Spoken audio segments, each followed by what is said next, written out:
Do you ever feel completely drained at the end of the day, even when you've done everything right at work? You're not failing and you're not lazy. Hello, driven professionals, and welcome back to the channel where we protect your peace and master your work life. In this video, I'm going to show you 3 simple ways to protect your energy, calm your racing mind, and stop feeling constantly exhausted without falling behind or working harder.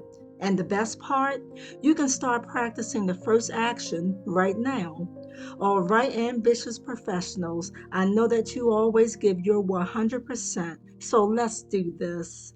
Action 1. Master the brain shutdown ritual. This ritual should be done before you leave work. If you're doing everything right and still feeling drained, your brain is likely suffering from open loop syndrome. Your mind isn't a filing cabinet, it's a problem solving machine.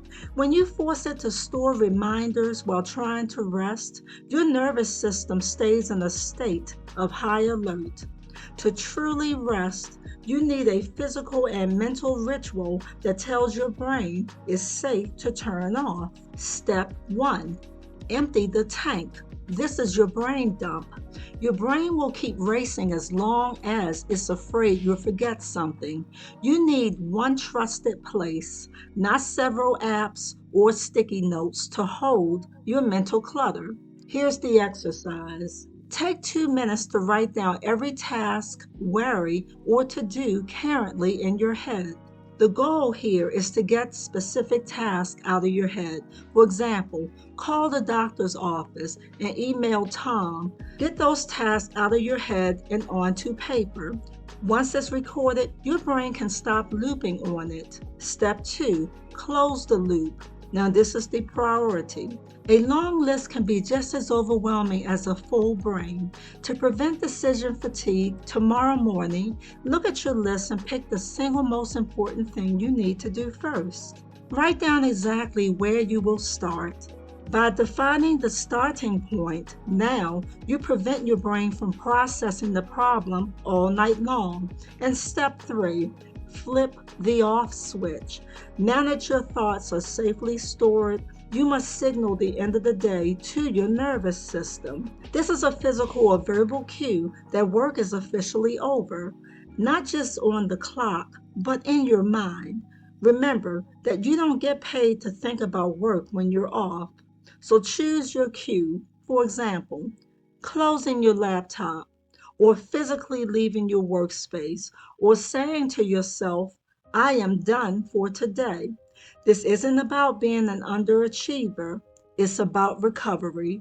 You are telling your brain that the hunting and gathering phase is over and the repair phase has begun. Action 2. Lower emotional output. Step 1. Recognize the invisible drain. Burnout isn't just physical, it's emotional. This invisible drain is called emotional labor. It's all the energy you spend without thinking. For example, like being pleasant, smiling, or staying upbeat when you're stressed or drained, or smoothing out tension, trying to calm conflicts or make everyone else comfortable, and managing reactions, like holding back frustration or hiding irritation, or constantly editing your words so that nobody gets upset. Even if your task list is short, these invisible efforts are silently burning your energy all day. Step 2. Reduce the emotional output where it's safe. Safe means interactions that won't have serious consequences, like routine emails, low stakes chat, or minor disagreements. So here are some practical ways to reduce the output. Have a neutral tone instead of a cheerful one. Your messages or your voice don't need extra warmth. Give shorter responses instead of long explanations. Just stick to the essential information when you're communicating with people.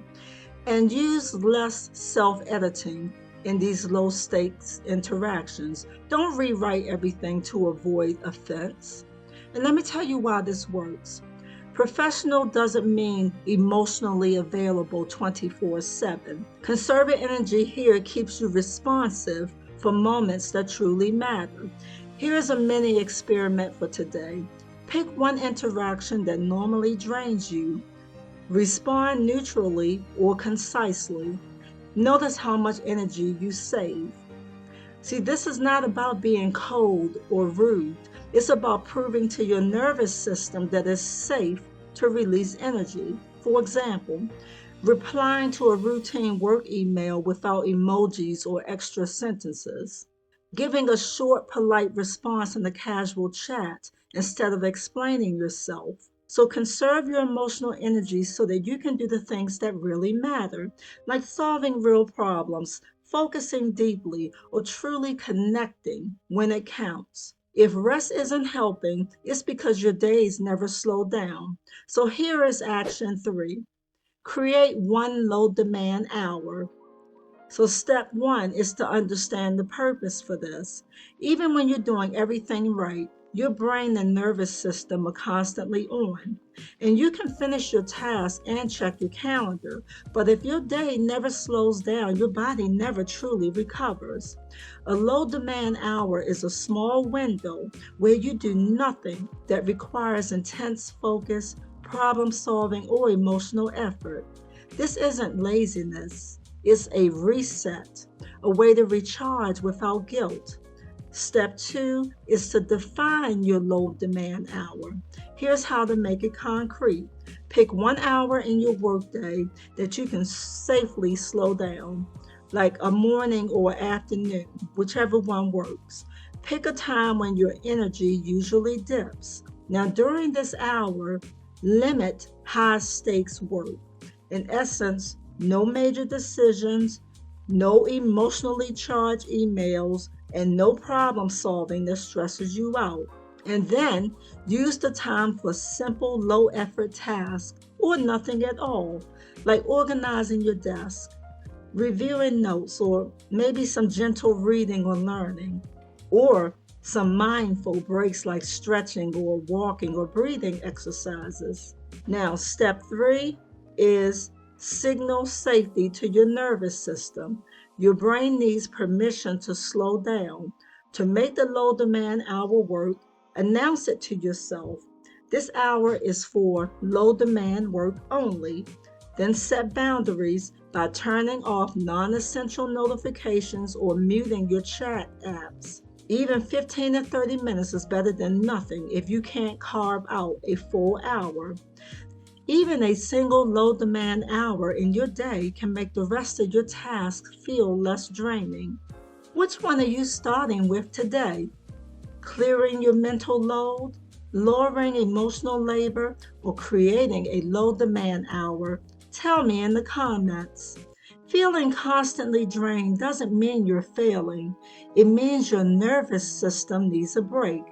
Today, we covered 3 ways to reclaim your energy: mastering the brain shutdown ritual, lowering emotional output, and creating one low demand hour in your day. These aren't just productivity hacks, they're ways to protect your energy, reduce burnout, and feel like yourself again. So pick one action and try it today. You don't need to do them all at once. Small steps make a difference. Until the next time, keep growing. My dear ambitious professionals, take care until the next video.